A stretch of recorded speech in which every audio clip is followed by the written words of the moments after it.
You're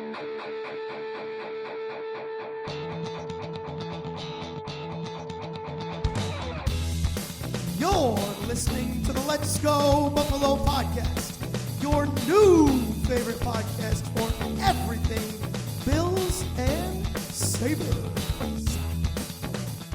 What's going on, everybody? You're listening to the Let's Go Buffalo podcast, your favorite podcast for all things Bills and Sabres, with the pals, just Nigel and Jake this evening. Episode 21 coming at you. Quick reminder to everybody to follow our social medias. That's at Let's Go Buff Pod, Buff with 2 Fs. You can find us with that handle on Instagram and X. Let's say hello to my partner in crime this evening, Jake. How you doing, brother? Hey, I'm great. Getting ready for the holidays. Feeling good. Dude. Things are slowing down. Yeah, can't wait to spend some time relaxing next week. How about you? You coming to Rochester next week? No, going down to Jersey to spend it with my wife's family. Nice, dude. Very cool. How about you? How you doing? What do you got going on for the holidays? Good, bro. Just trying to, as a teacher, get through this. The week before break, dude, is like just the most throwaway week of all time, dude. Like the kids are ready for break. All the teachers are ready for break. But like the behavior just gets like that much worse, dude. And it is just like we're all struggling, guys. Let's just all try and be on our best behavior and get through this together. And for the kids, it's just like they're like, no, we're gonna be terrible the whole time. Absolute tyrants. Yeah, it's pretty brutal, dude. We're just Nigel and Jake tonight because Tom as a teacher is really, really in the thick of it this week. He's got concerts with his middle school bands and stuff, and I believe tonight he's planning to speak very eloquently, no doubt, to the Board of Education at his school. So good luck with that, Tom. He's got a busy one this week. So Jake and I are going to hold down the fort. That is one theory. In my mind, though, I think Tom might actually be Santa Claus. He's out beavering away, wrapping presents and all that shit before he delivers them. Could you imagine, like, this whole time, he's the one. He's Santa. He gets suspiciously quiet the week before Christmas. Dude. He does get a little MIA. You're not kidding. Not to put my tinfoil hat on, but the evidence is there. Yeah, dude. I'm in agreement with you 100%. And Katie would make a killer Mrs. Claus, dude. Like, absolutely. Yeah. Absolutely. Wow. She's I hear you. It's all right there before us. We're onto something, dude, for sure. All right, homie. Well, sure. What do you say? Should we crack a beverage here? I think we should. Let's do it, buddy. I'll count us down. Ready? 3, 2, 1. Nice. Tried to get a good crack in there. Yeah, you sure did, buddy. What are you drinking there? I have from Pressure Drop Brewing in Buffalo, a West Coast inspired brewery. It's called Not a Football Beer, wink, wink, because it's decked out in Bills imagery. Nice. But it's a nice crisp lager. They're a great brewery. Check them out. What is it called? Pressure Drop Brewing. Pressure Drop. Man, Buffalo has so many breweries over there, dude. I can't even keep track. There's some great ones, man. Yeah, there really are. I haven't even had that. I haven't even heard of that one either, which is upsetting to me. Well, I am drinking a pretty standard beverage here, just a good old Fiddlehead IPA. You gotta love them, dude. Just the Fiddlehead flagship IPA.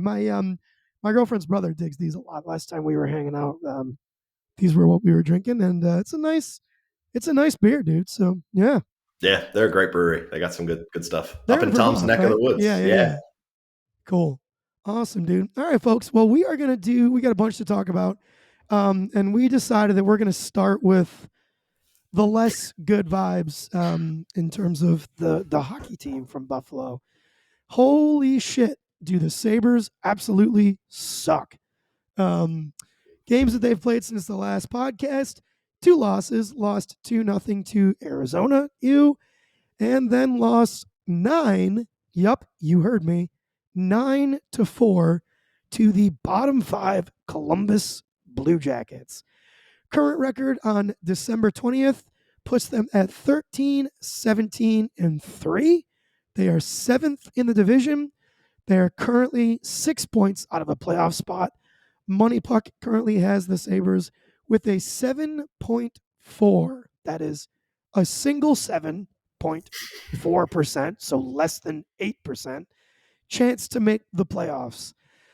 Hi, yeah. Jake, you got any prevailing thoughts that you'd like to bring to the table about the Sabres right now?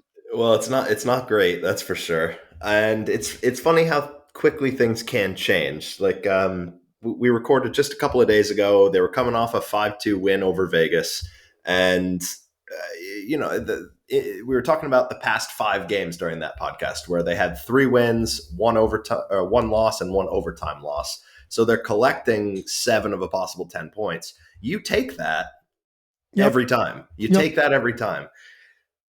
The troubling issue there is they kind of blew the game against Montreal, a team that they really should be beating at this stage in their progression, and then an ugly loss in Colorado kind of stuck out there. They weren't like that game against Colorado was never particularly close, and it made it seem like the Vegas win was kind of a fluke almost. Not to say that they didn't play well, but as from the grand scheme of things, did not look, it kind of, that's the outlier, and that's not where you want to be, because these last 2 games were just downright ugly, ugly, ugly games to watch.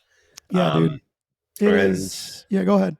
yeah, no, it's like you take the 7 points out of 10 every time, but then it's just a dagger to come back off of that with 2 losses um, in ugly fashion. So things are a bit dire in Saberland right now. It's feeling like it, dude. And for like, so the prevailing, like, if we were going to summarize everything you just said with one word for me, it's just inconsistency, right? Like, how do you have a 3-1 win against Boston and you have a 5-2 win over Vegas in your last 5 wins? Those are 2 of them. And it's just like, or in your last 3 wins, that's 2 of them, excuse me. Yeah, Um, and it's just like, it's absolutely, it's maddening, dude, because like, how do you look, or how do you come out with W's against Boston and the defending Stanley Cup champs, right? And then like look really good in those games, but then lose the way that you're losing. I mean, dude, the game last night against Columbus, I mean, I texted you, dude. I'll be honest, man. It is currently 4:54 p.m. I am surprised that Don Granato has a job right now, and that might be drastic, dude. But when you lost to Arizona 2-0, right? yep, On the game prior, like, okay, we've been doing that all year, alternate win loss, win loss. yeah. And split the season series with them, right? Like they got the win against Arizona Right. in that stretch that we talked about too. Yeah. But dude, Columbus is a bad hockey team right now. Yeah, Like legitimately, they are bottom 5 in the league, and you lose to them 9-4 after a 2-0 loss to Arizona, where you also looked very uninspired, dude.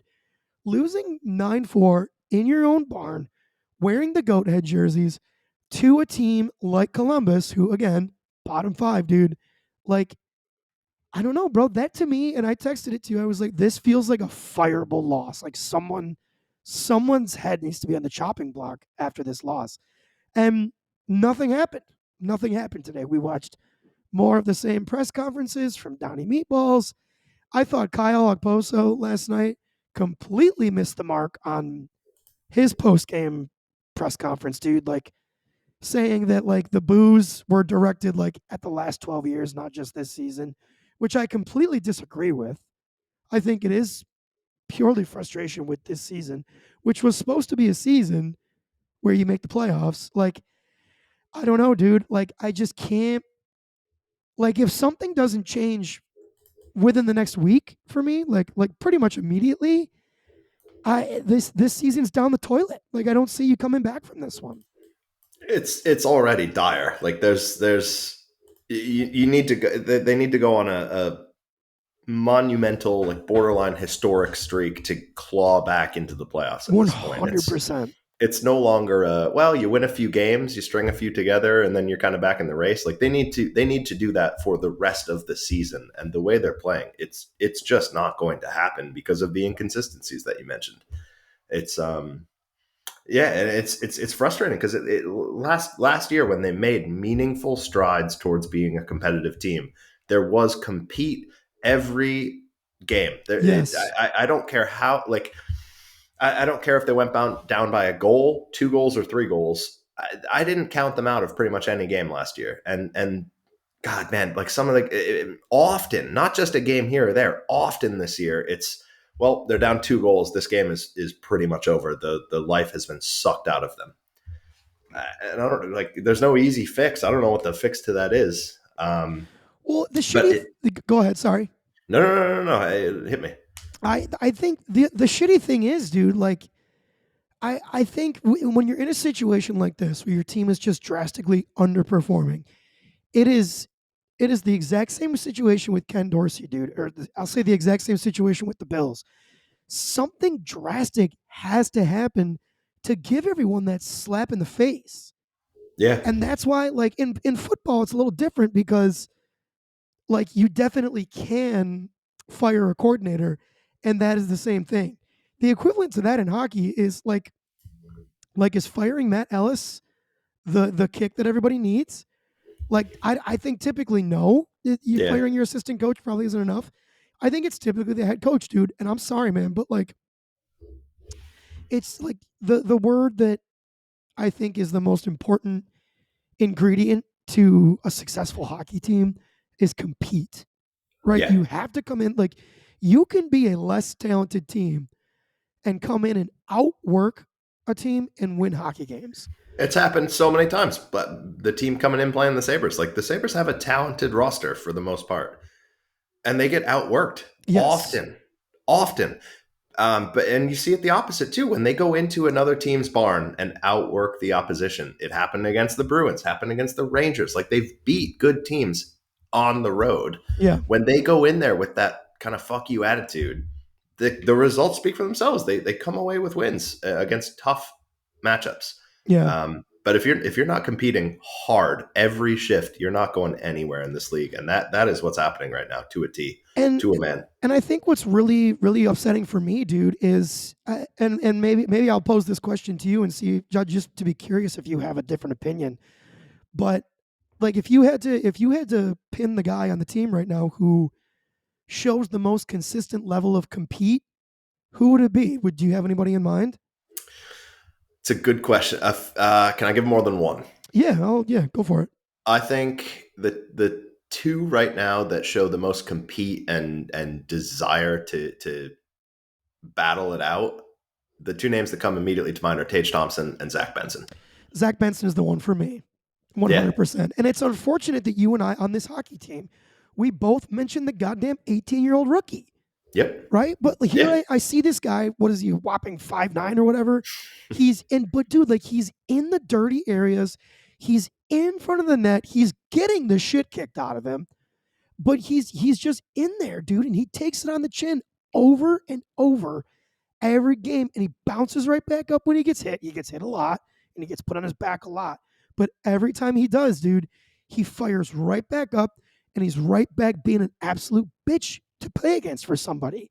Yeah. And He I'm looking makes at, I'm makes look, life difficult. yeah, dude. And I'm looking around, and I'm like, like, why am I only seeing it from the baby on the team? Yeah, and it's I'm not trying to say every player is limping it out there and not competing, but I'd say those two guys are the ones that stick out to me as far as like putting their balls on the line every game Yeah, in, game dude. out. These guys just look from top to bottom in this organization, dude. And I guess when I say top, like from Don Granado down, maybe even Kevin Adams, maybe you could say Kevin because he didn't change any of the roster. It's all fucking soft, man. Like It is, yeah. I'm dying to see Don Granado get fucking fired up about something. You know, send somebody a message, bench somebody. You have like the coddling has to stop, dude. And like I know it's got to be a borderline impossible line to walk. Like you don't want to bench guys for mistakes, but like I don't know, dude. Like this coddling, we're gonna learn from our mistakes and yada yada. Like it's not working, dude. And I'm not seeing any passion from somebody. And I think that so it worked well for them last year of don't worry about the mistakes you make, go out and play your game, play hockey. And that mindset is still there, but the context behind it has changed this year. Last year, you make a mistake, it's because you're trying to create offense. You're pushing the pace of play, Yes. and you might get burned. And that happened often. We talked about it on this podcast, but the number of odd man rushes and breakaways against last year, huge, massive. So But they many. were born by the team trying to push and create offense, and it fucking worked all year. This year, there's been a decided shift into trying to be more conservative. And so the mistakes that are made, they're not as much a reason because of aggressive offensive transition play. They're a result of that, like, trying to stifle opportunities at both end. And when you do make a mistake, it's ending up in the back of the net. Columbus scored 9 goals on you last night. Like, that's not an accident. No. That's not the goalies. That's not, the stars aligned like that. The play that they showed last night was systemic to the year so far. Correct. Yeah. And yeah, so I agree with you. Like, you got to start holding people accountable for sloppy, uninspired play, and that has not happened to No. date. No. But I Not want to go back to what you said about Kevin Adams. Like, it's certainly an indictment on him that the team is where it is. Like, he's the general manager. There's no way around that. You can't take the blame away from him. He goes as the team goes, for sure. But I don't. But the way they played last year, I don't think there was. They had needs for sure, but I don't think it was an overwhelming. We need to overhaul anything, and you can't force it, right? Like I get not forcing it, and in my eyes, like, they should have come back and been a comparable team to where they were last year. Maybe the offense takes a step back. Maybe the defense stays where it is. Maybe the goaltending stays where it is. Whatever. You still were a point out of the playoffs last year. 1 point, one measly goddamn point.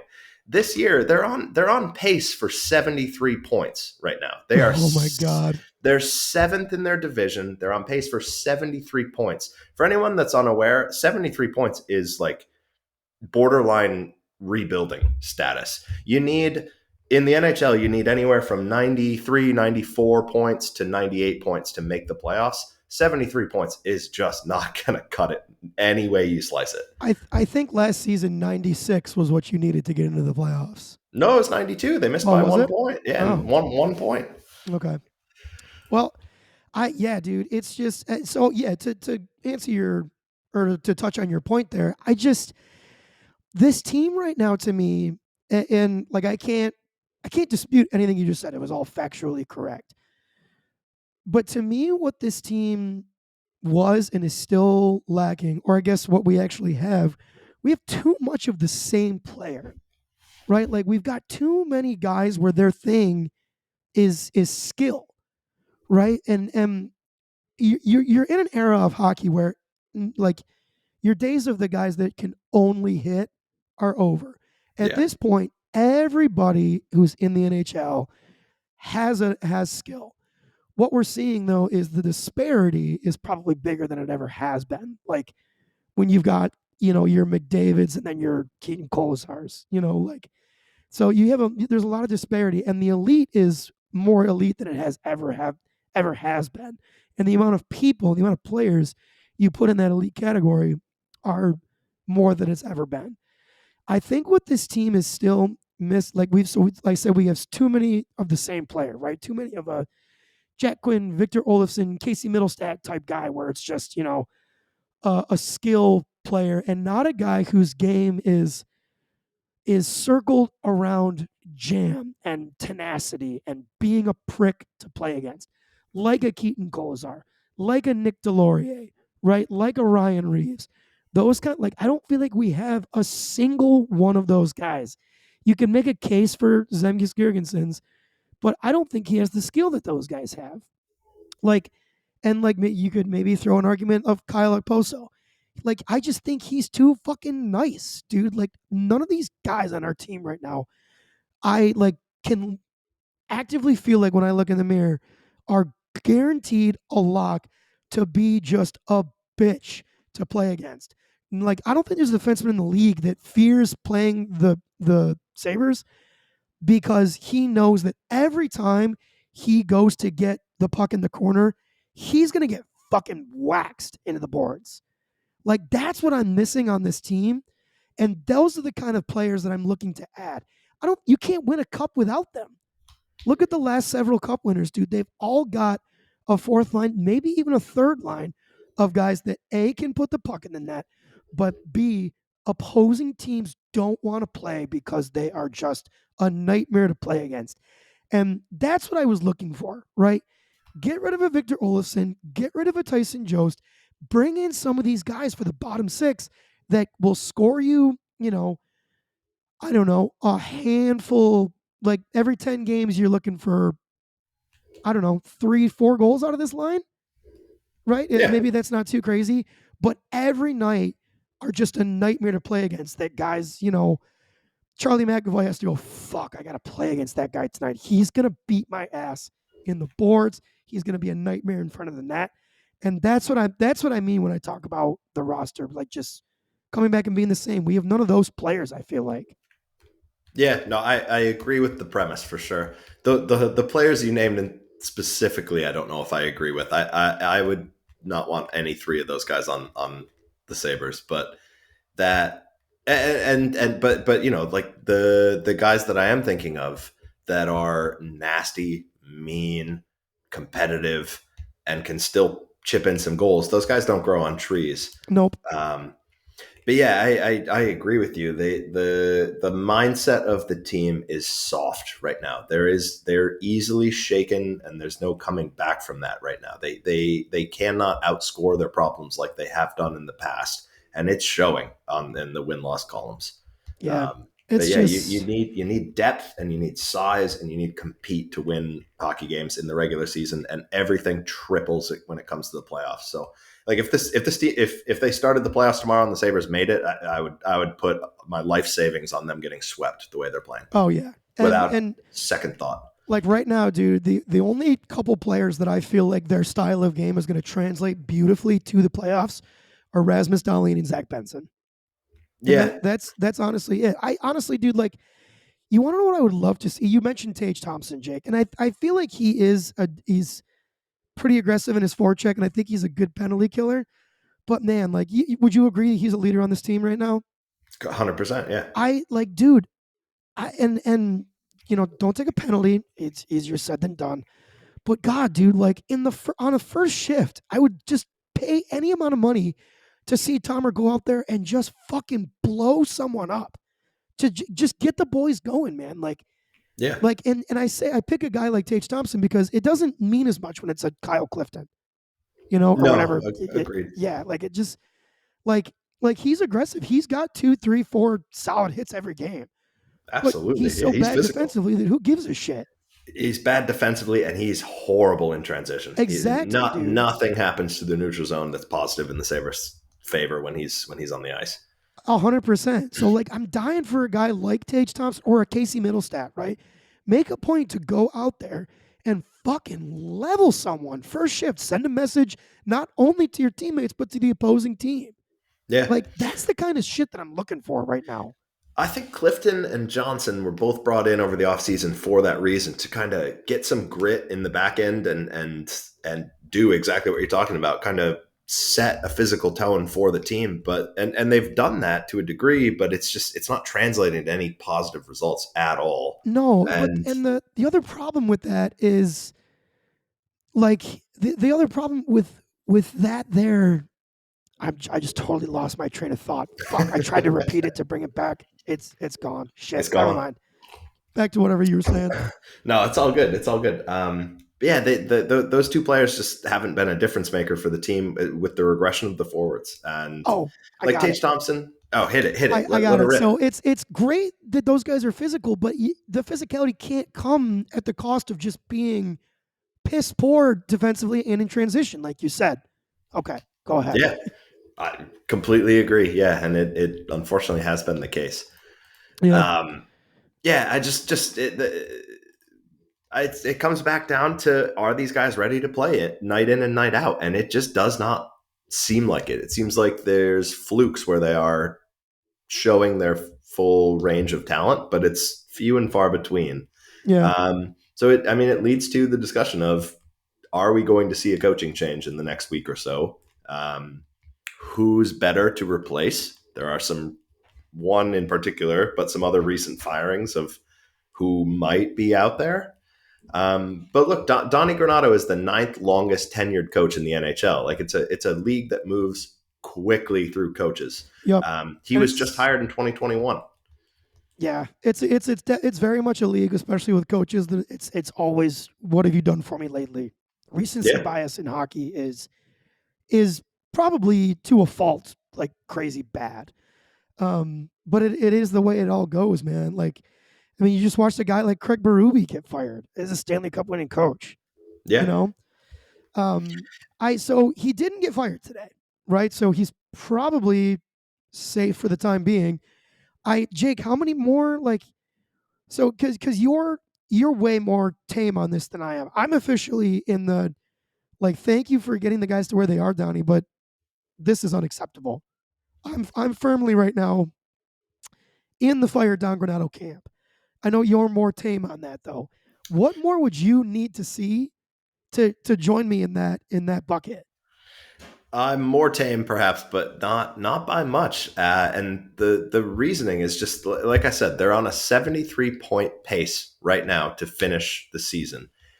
2 years ago was Donnie's first season as a head coach. They finished fifth in the division with 75 points. The next season, they jumped up to 91 points, missed the playoffs by a single point.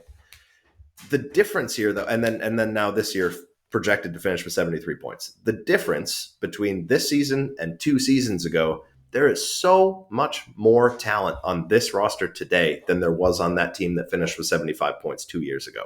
Jacob Bryson, Cody Eakin, Mark Pissick, Vinny Hinestroza, Anders Bjork, John Hayden, all of those players played 55 or more games for Buffalo in that season, and they still finished with 75 points. Only one of those players still plays in the National Hockey League. Like there is just it's an objective fact that there is more skill and talent on this team now, and they're performing worse. And so to me, like that That's coaching. spells coaching. Yeah, Absolutely, being ready to play against your opponent. It sounds simple, and it is. It's a simple fucking game. Put the puck in the net, keep it out of ours.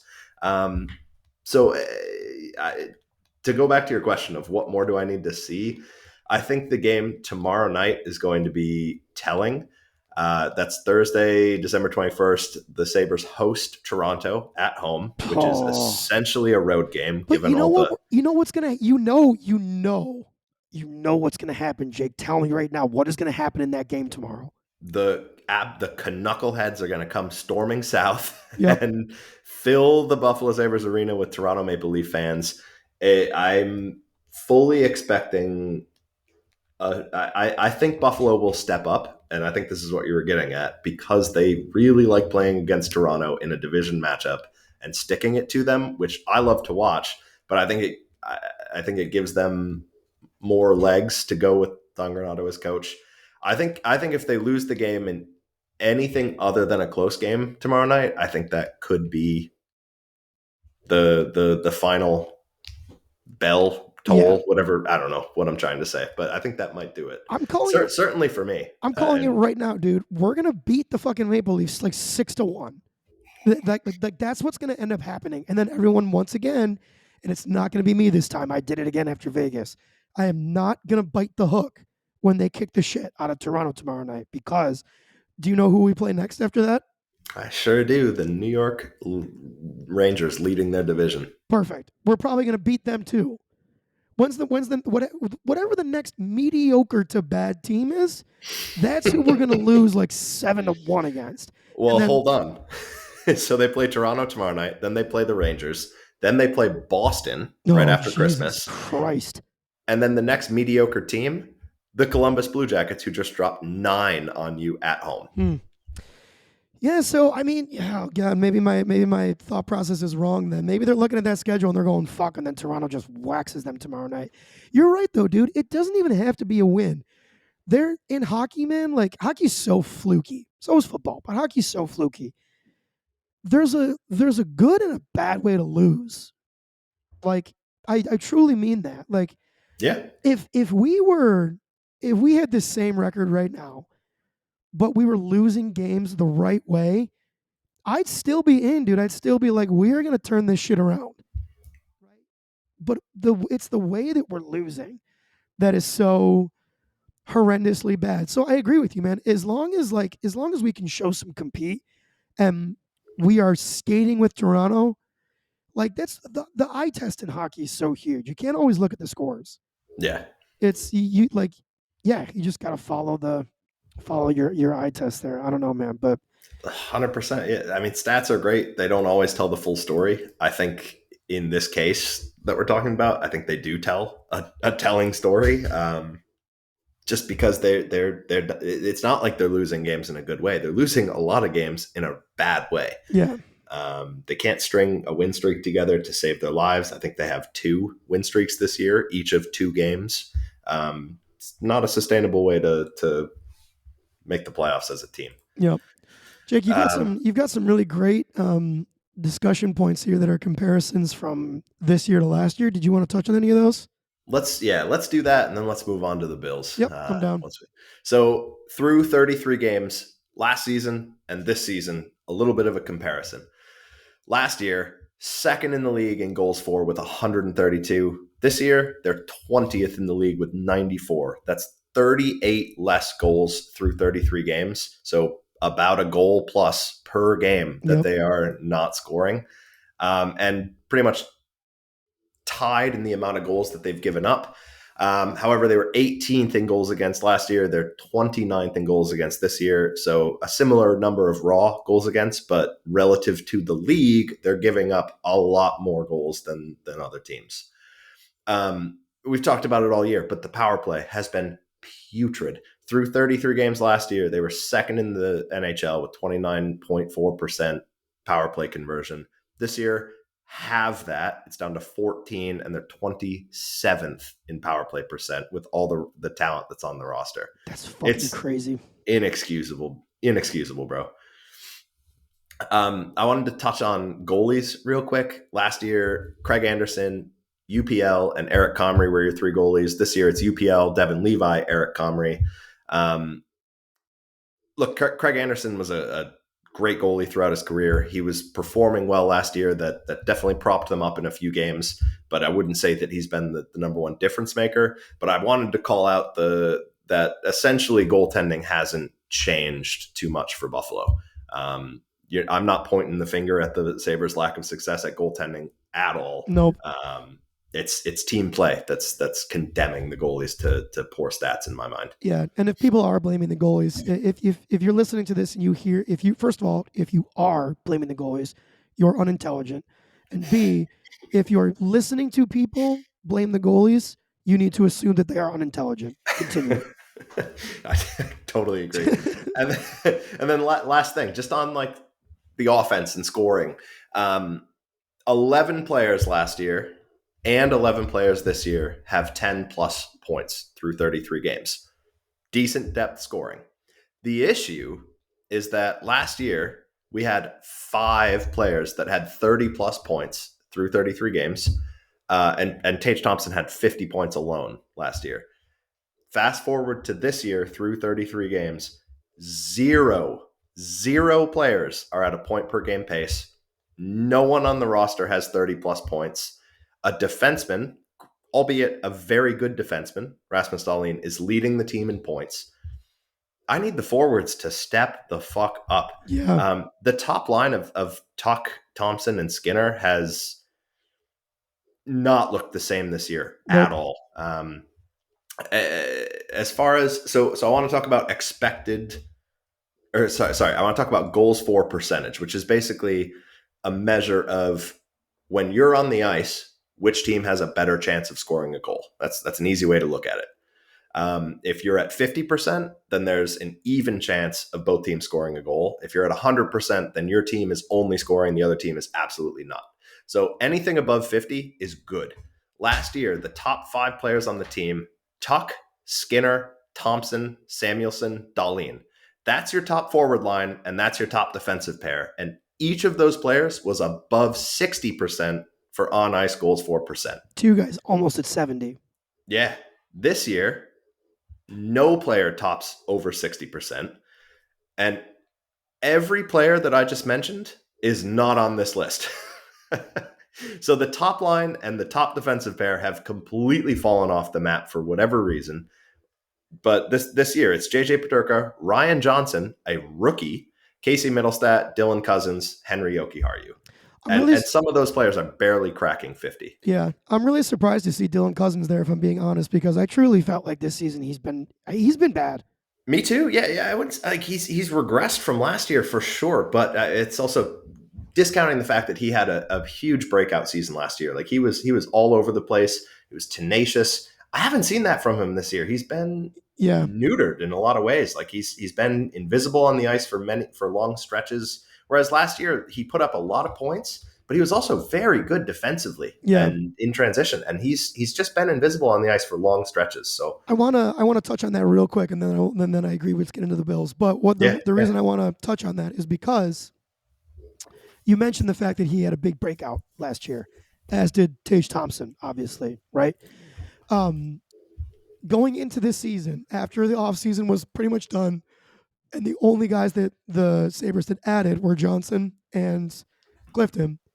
I know you're not a big after the whistle guy, but one of the things they do weekly is bring on Thomas Vanek, who Mhm. is, I think, very intelligent, definitely smarter than PD and Craig Rivet, no doubt. But one of the things that he said was, "You're Kevin Adams and Don Granado are taking a huge gamble because by not changing the roster at all, they are banking on continued or even elevated breakout seasons." And he said that is a dangerous game to play. And here it is. Tage Yeah. Thompson, Dylan Cousins, Jeff Skinner's still even been solid, but he was a freak last year. Like, we're getting bit in the ass banking on those continued massive breakout seasons. And both of those guys, Tage, maybe you can blame a little bit on injury. Like, both of those guys have fallen tremendously short of keeping that pace. So, Yeah, for sure. yeah. For sure. All right, buddy. Should we get into some lighter conversations here? Yeah, let's change to a sunnier topic. How about that win against the Cowboys? Yeah, dude. So week 15, the Bills kicked the shit out of the Dallas Cowboys, 31-10. For my money, the most dominant win the Bills have had since the Bills Patriots playoff game a couple of years ago, where they literally played a perfect game. But man, I'll tell you what, dude, it has been a long, long time since I've watched this Buffalo Bills team just absolutely take the will out of another team by out physicaling them. That's great English, right? By being that much more physical than the other team, right, dude? Yeah, That was, I mean, it was incredible to watch, dude. It was like I wanted to run through a goddamn wall, dude. And like I've never seen a defense look as like just broken mentally as the Cowboys did that game. yeah, for sure. They did. They looked dejected fairly early on. I feel like even at the end of the first half, it was like, what are we gonna do against these guys? Yeah, it was Um, it was just, oh my god, it was so much fun to watch, dude. yeah. Obviously, you have to immediately shout out James goddamn Cook, dude. I Ooh, mean, what a he's been breaking out more and more as the season has gone on, particularly since Joe Brady's taken over. But yeah, oh my god, dude, if you're a football fan and you didn't know about James Cook, you sure as hell do now, dude. What a dominant game from him, man. I mean, how sick was he to watch? yeah. He was incredible. There was one play that really stuck out to me. Uh, I can't remember exactly when it was, but he was kind of he got the ball. He was looking for a lane and kind of found it, but then backtracked and took a bunch of Dallas defenders to the outside. I don't know if you remember what I'm talking about just from that horrible description, but it was something that it looked like it was going to be a dead play where, okay, maybe they gain a yard, maybe they get to the line of scrimmage. And then he fought and tooth and nail to get 7-8 yards. And it set up the next sequence. Right. So Yeah. yeah, he was incredible Yeah, for man. sure. His patience in letting his blocks get set up, his vision to attack the right hole, and dude, just I think this is kind of more what you were talking about, just his pure, unrelenting athleticism and speed, dude. I mean, you watch him get to the outside, forget it, man. I don't care who is in your secondary. You don't have someone that can keep up with James Cook in space. Yeah, He he's like, a dude, he's just, racehorse. yeah, he's so fast, dude. And like, don't forget, he's out there against other professional football players, dude, and he's making them look slow. It Yeah, was, I mean, if he had one blemish that game, it was the drop touchdown pass. But outside of that, dude, like he was just inspiring to watch. And I'll tell you what, dude, no running back is doing any of that without an unreal game by the offensive line. Oh my god, dude. Again, just like so fun to watch these guys just beat the shit out of other grown ass men, dude. Like it was inspiring to watch that, dude. Just like got me so hyped watching Deion Dawkins block guys 25 yards down the field. Like it just gets you going. And I feel like the whole team, how do you not feed off that, dude? yeah. Right? Like The trenches win you games. 100%, dude. And I'm thankful that Brandon Beane signed Connor McGovern this year, dude. And I think a really big thing that did, Deion Dawkins is playing the best football of his career. And I think one of the main reasons that is happening is because for one of the first times in his time as a Bills player, he's got consistency and solid guard play to his right in Mm, Connor McGovern. And I think when you have a guy like that, that you have good timing with, good rapport with, you trust, it just allows you to take your game to the next level. So flowers to Brandon Breen for making that signing right there. That was awesome. yeah. Speaking of you know, administration, I guess, if you will, with the football team, um, I you have to give Sean McDermott his flowers, man. I mean, was there a hotter offense in the NFL aside from maybe San Francisco than Dallas coming into that game? No, I, Tom went through the counting stats last week of the Cowboys offense, and yeah, they dude, were lights out and they've been held them insane. to held them to 10 points, but one of those was a garbage time Yeah, against touchdown our with like a fucking minute left. scrubs. Yeah, dude. I mean, to Yeah, me, I'm not counting that touchdown. You allowed Dak Prescott and company 3 points. I yeah, mean, what an unreal game from Sean McDermott, dude. You have to like, if you were someone that was calling for his head 2 weeks ago, me pointing to myself, you're an idiot, right? And you're feeling stupid right now. So I mean, yeah, dude, like but it was like it was one sample size. It's got to continue, right? But like he never got, there was not a moment where he got outcoached by Mike McCarthy in that game, which was awesome to see. His blitzes were well timed. His stunts that he was calling, which to remind everybody, stunts are when like you have a defensive end crash inside, and then immediately after, the closest defensive tackle runs to the outside, so it's just like crossing. It's meant to confuse the offensive line, but he was running stunts with linebackers and DNs, dude. Like his stunt designs, blitz designs, timing of his blitz calls were absolutely outstanding. He was a treat to watch go to work last week. It was awesome. yeah. And it, Props to him. yeah, yeah, for I, sure. Go ahead, Jake. I would say like I think he even admitted it himself, but Josh Allen probably not his best game. This one's not going down in the Hall of Fame. Catacombs for Josh Allen best games. But still, that they found a way to dominate almost despite that. Like obviously he played a huge part in the win, but it wasn't like he took over this game and made it his own, right? Nope. So one, do you agree with that? And two, talk to me about Joe Brady. Like what's going well in the offense that he's contributing to, and why were they able to win with Josh Allen's not putting up hero numbers? Right. So first of all, yeah, totally agree with you, dude. It was not a good. His stat line was like 90-12 or I think it was like 9 of 15 or something like that, and he threw for 94 yards and a touchdown.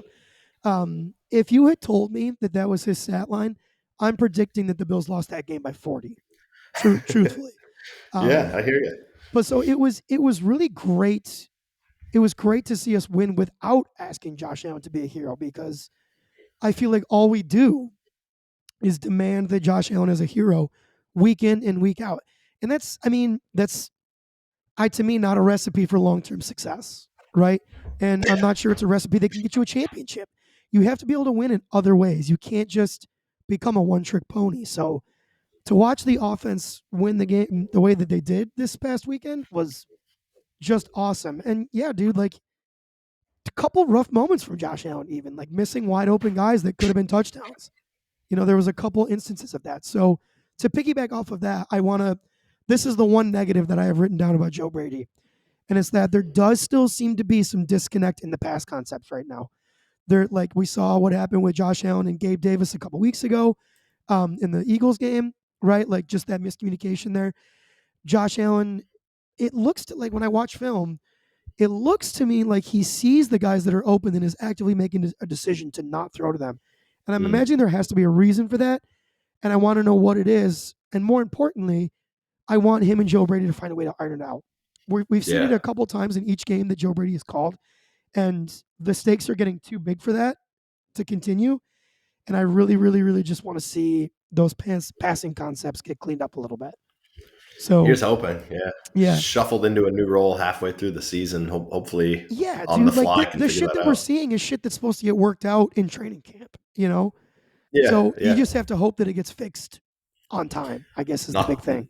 not to mention against the Dallas Cowboys defense. Yeah. Exactly. Yeah, which is a good defense. Like let's not forget about that too. Like that secondary is a good secondary. It's a good defense.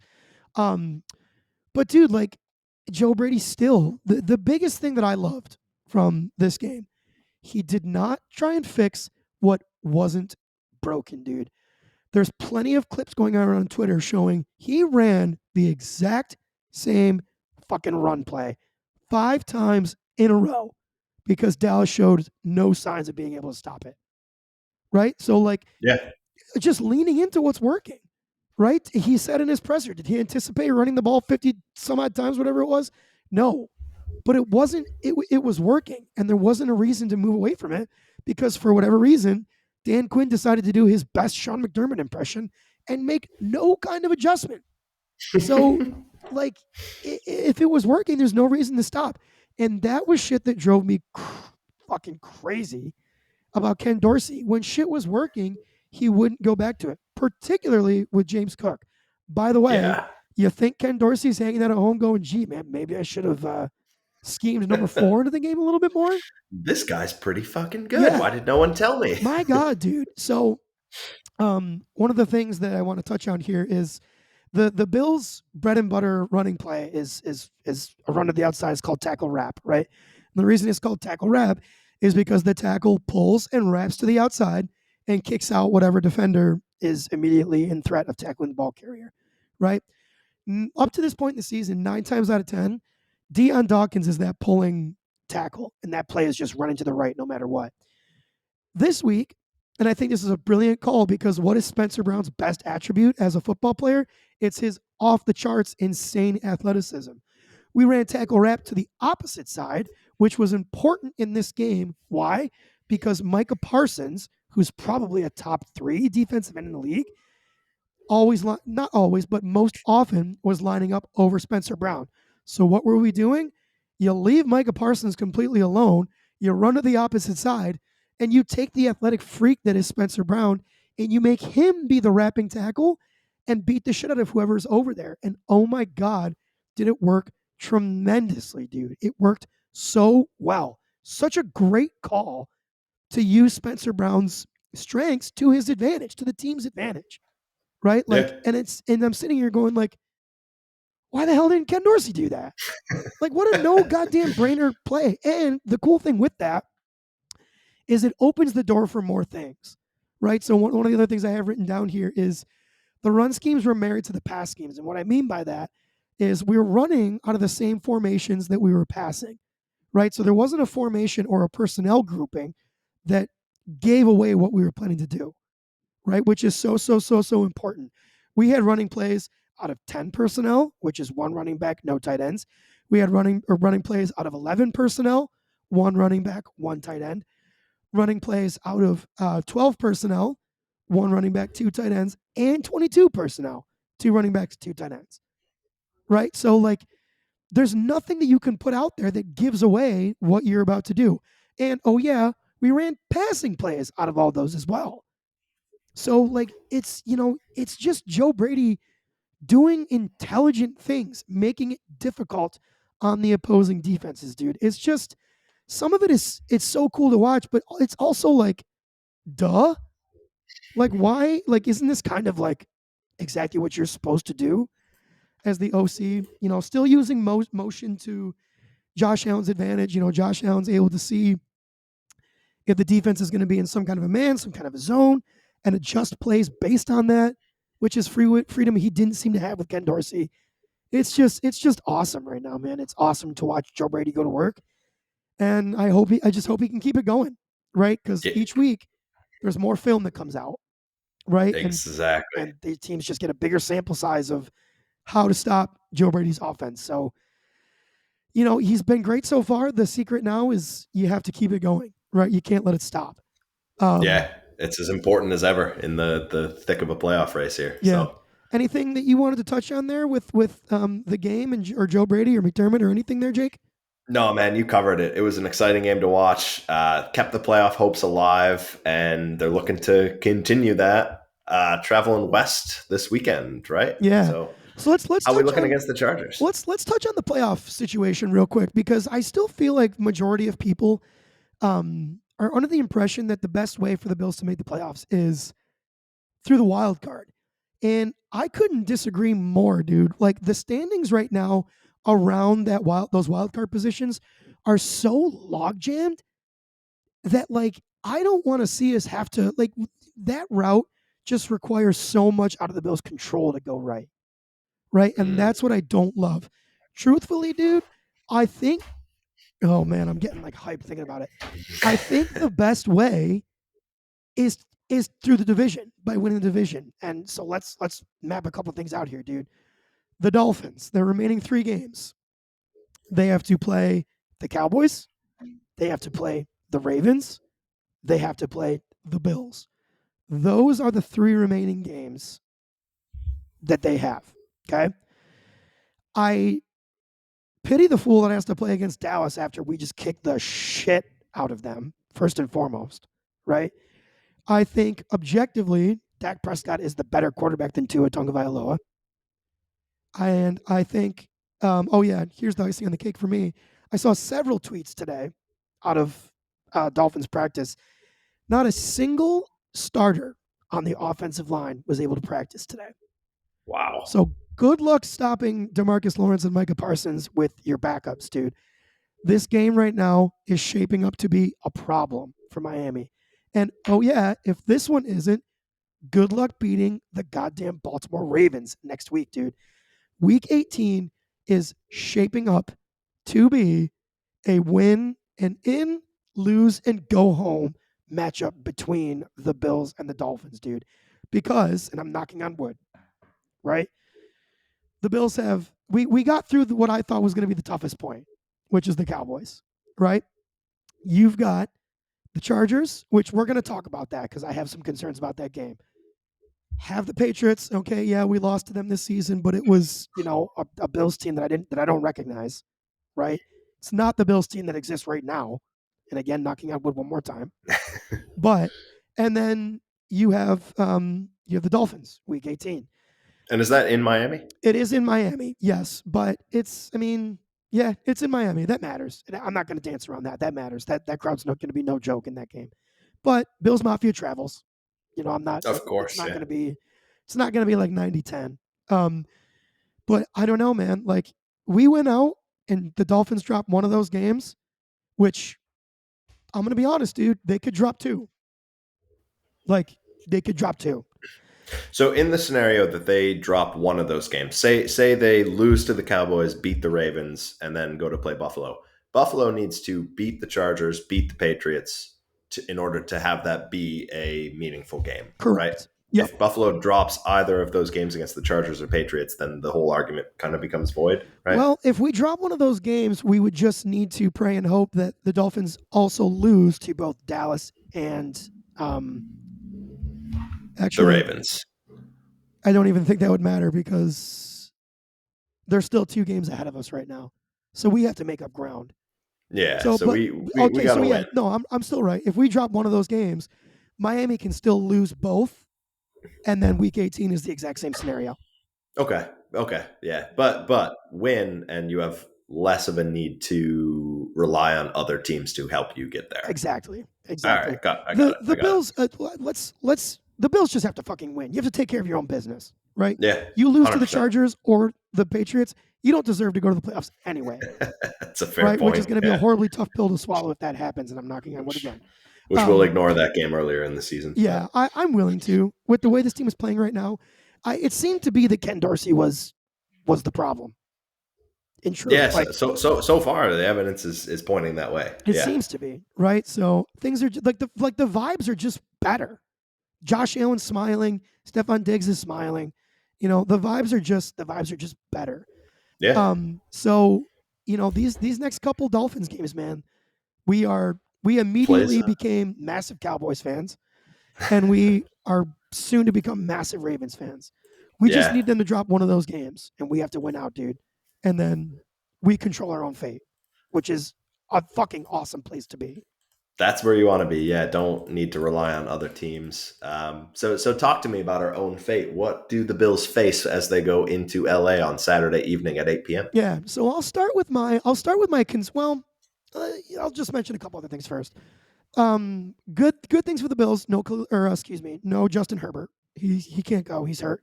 Um, Easton Stick is starting. He's not great, to put it lightly. Also, currently without their starting center, he got put on IR this week, so their starting center is not going to go. Hello, Ed Oliver.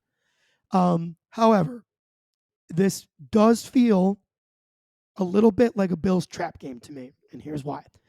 Brandon Staley got fired, right? An interim coach is going to be coming in. I can't imagine. Brandon Staley lost that team so many games in the last handful of years just based on terrible game management decisions, right? I can't imagine there's a single player in that locker room that is actively heartbroken that he's gone.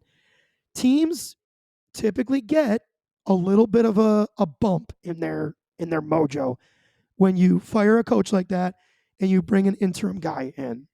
So we have to consider that.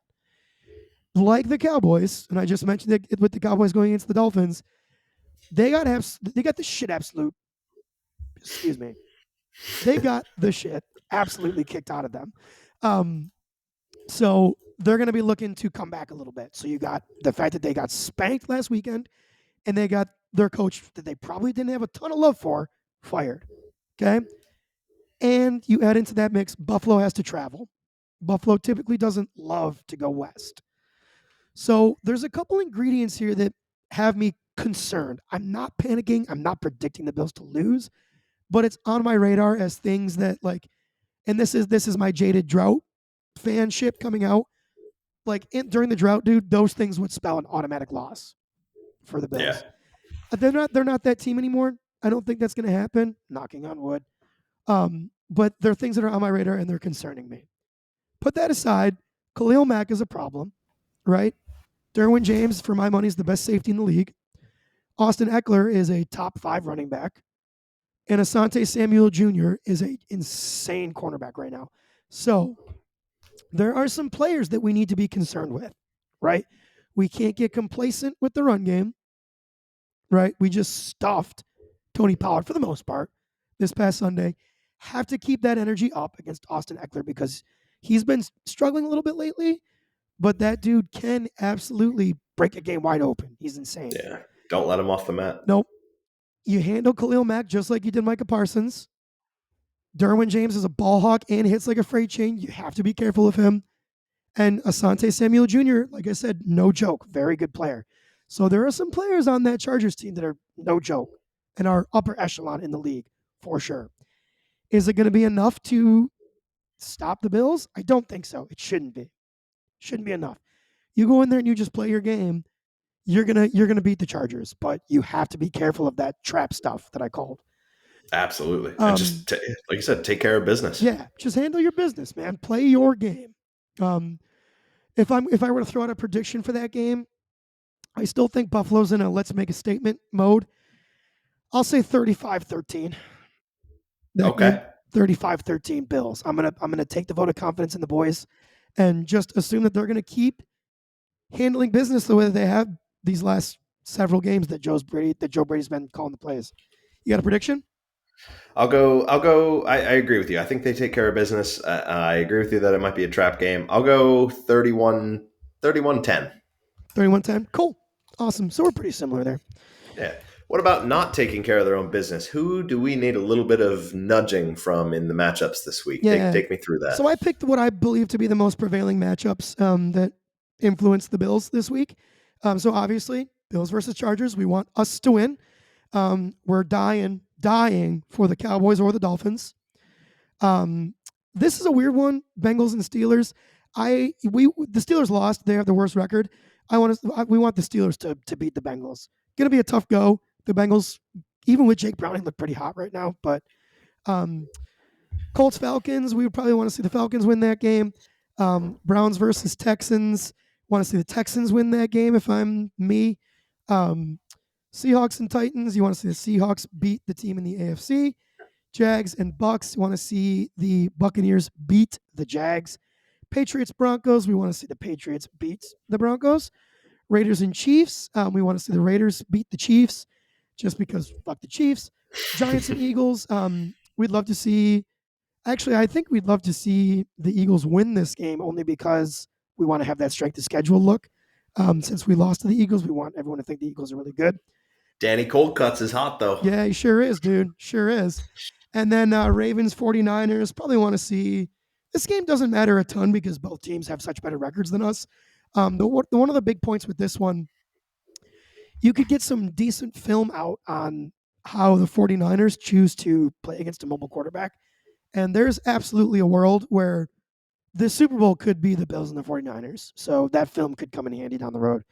So those are the big rooting interests for the Bills this week. That's not all the games, but there are some games that I just didn't even bother to talk about because I don't think they matter at all for the Bills. I think that about covers it, bro. Just for the matchup against the Chargers, take care of business. Be careful of the trap shit. Watch those players that I mentioned. Keep the running game hot. I'd love to see love to see us not just go right back to relying on Josh Allen to win everything for us. And yeah, dude, go handle your shit. Plain and simple. Take care of business. Yep. Take care of business. All right, what do you think? Do we have time for a quick game or should we get out of here? How long is the game gonna take? 5 minutes or less. Fuck it, let's do it. All right, I got a game for you. You're going to guess the Bills player from any point in history. Okay. And you can ask me 10 yes or no 20 question style questions about that player to get to the right answer. Okay. And no, I did not pick one from like 1972 that you've never heard of or anything like that. Okay. I think you'll be able to get there. But yeah, let her rip. You're giving me a lot of credit, dude. I'm notoriously bad with the trivia stuff, so we'll see. So I got stats and bios open. So ask me any question you want about this player and try to narrow down to who it is. Okay. Is it a Bills player? Well, I'll start offense or defense. Offense. Offense. Okay. A player that is currently on the roster. No. Okay. Let's see. I'm trying to think of how I want to phrase my questions in a clever way here. Skill player or lineman? Skill player. Okay. Let's see. Have they been on the team in the last 5 years? No. Okay. This is already good. That's going to be a problem. All right. Wide receiver? Yes. Okay. Is it a wide receiver that was a part of the Four Falls of Buffalo? No. Okay. You're honing in on the time range. A wide receiver during the drought? Yes. Okay. You got 3 more. Yep, 3 more. Would you say this wide receiver was considered? This might be a bit of a subjective question, kind of tough to ask. I'll try it anyway. Would you consider this wide receiver one of our better wide receivers during the drought? Yeah. Nah, not horrible, but not like. Yeah, he was decent. I would say he's got some decent looking numbers that I'm seeing, but he's not like. Yeah. He's yes. Sorry, I don't want to mislead you. Yeah, he was pretty solid. Okay. I thought I knew who it was, and then that one kind of threw me off a little bit. Do I have two? I have two questions left. You can ask me. Yeah, two questions left. You can ask me anything you want about this player to help. I'm trying to think of what would help me limit it down. That's the problem. I can't even think of that many drought wide receivers, which is going to be the problem. You haven't asked me about jersey number or draft position, if that would help you. Just not trying to lead the witness, but Can I just ask what his number was? yeah, for sure. Okay, what was his number? This just probably isn't going to help me actually. 83. One more question. I One more to help you narrow it in. Because I don't remember even the great ones like Stevie Johnson. I don't remember their jersey numbers.